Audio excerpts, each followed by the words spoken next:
அனைத்து ஆட்டோ ஓட்டும் நல்ல உள்ளங்களுக்கும் வணக்கம். இப்போ என்னென்னா, இந்த யானை தள்ளில் தானே மண்ணை கொட்டிக்கும்னு பெரியவங்க சொல்லுவாங்க. நான் இது வரைக்கும் பார்த்ததில்ல. ஆனால் இப்போது இந்த கால் டாக்ஸி சங்கங்களை பார்த்தா அது உண்மைதான்னு தோணுது. அதுக்கு காரணம் என்னென்னு கேட்டிங்கன்னா, இன்றைக்கி 20,000 வண்டி போட்டு ஊபரில் ஓட்டிக்கிட்டு இருக்கான். இவங்களால ஒன்றும் பண்ண முடியல. நாளைக்கு அக்ரிகல்ச்சர் ரூல் முறைப்படுத்தணும்னு சொல்கிறீங்க. சரி, முறைப்படுத்துகிறாங்க. முறைப்படுத்தி நாளைக்கு அவன் ஒரு 3 லட்சம் வண்டியை போட்டு அவங்க வண்டி ஓட்டினாங்கன்னா அப்போது உங்களால் என்ன பண்ண முடியும்? நீங்கள் எல்லாம் வண்டியை விற்றுட்டு அவனுங்கிட்ட போய் வேலைக்கு சேரணும். அவனுங்க பிளானே என்ன தெரியுமா? Ola driver, Uber driver, Rapido driver, இந்த மாதிரி கம்பெனிங்க டிரைவராக நீங்கள் இருக்கணும்.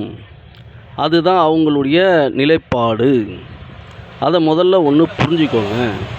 இப்போவே 20,000 வண்டி போட்டு ஓட்டிக்கிட்டு இருக்கான். உங்களால் என்ன முடிஞ்சுது சொல்லுங்கள்? ஒன்றும் முடியாது. அவனுங்க செய்கிறத கிளியராக பண்ணிக்கிட்டு இருக்கானுங்க. நீங்கள் அது தெரியாமல் அக்ரிகல்ச்சர் ரூல் வேணும்னு கேட்டுனுக்கிறீங்க. இந்த அசோக் லைலாண்டில் வேலை செய்கிறான் பார்த்தீங்களா? அவனை கேட்டிங்கன்னா அசோக் லைலாண்டில் வேலை செய்கிறேன்னுவாங்க. டிவிஎஸில் வேலை செய்கிறவனை கேட்டால் டிவிஎஸில் வேலை செய்கிறேன்னுவாங்க. அந்த மாதிரி ஒரு டிரைவரும் எங்கப்பா வேலை செய்கிறேன்னு கேட்டால் ஊபரில் வேலை செய்கிறேன், ராபிடோவில் வேலை செய்கிறேன். இப்படி செய்கிறதுக்கு தான் நீங்கள் ஆசைப்பட்டுக்கிட்டு இருக்கீங்க. உங்கள் டிரைவரையும் அதுங்க மாதிரி அடிமைத்தனம் பண்ணுறதுக்கு தான் நீங்கள் பண்ணிக்கிட்டு இருக்கீங்கன்றது தான் இதனுடைய உண்மை. அதை விட்டுட்டு அக்ரிகல்ச்சர் ரூல் வேணும்னு தான் கேட்டுக்கிட்டு இருக்கீங்க. தயவு செய்து சிந்திங்க.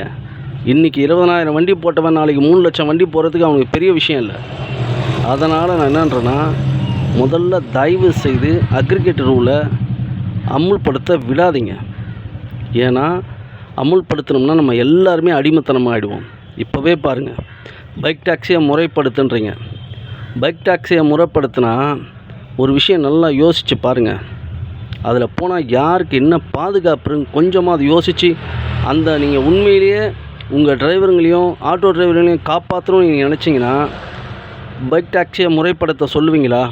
அதில் போனால் பப்ளிக்கு பாதுகாப்பு இருக்கா? முதல்ல இதெல்லாம் தெரிஞ்சுக்கிட்டு நீங்கள் வேணும்னே எங்களுக்கு அக்ரிகல்ச்சர் ரூல் வேணும்னா உங்களை யாருனாலையும் காப்பாற்ற முடியாது. ஒரு விஷயம் மட்டும் புரிஞ்சுக்கோங்க. நம்ம இன்றைக்கி கஷ்டப்படுறோம், நம்மளுக்கு பின்னாடி வர்ற சங்கதிகளும் இதே மாதிரி கஷ்டப்பட விட்டுறாதீங்க. தயவு செய்து புரிஞ்சுக்கிட்டு தயவு செய்து என்ன பண்ணணுன்றதை யோசிங்க.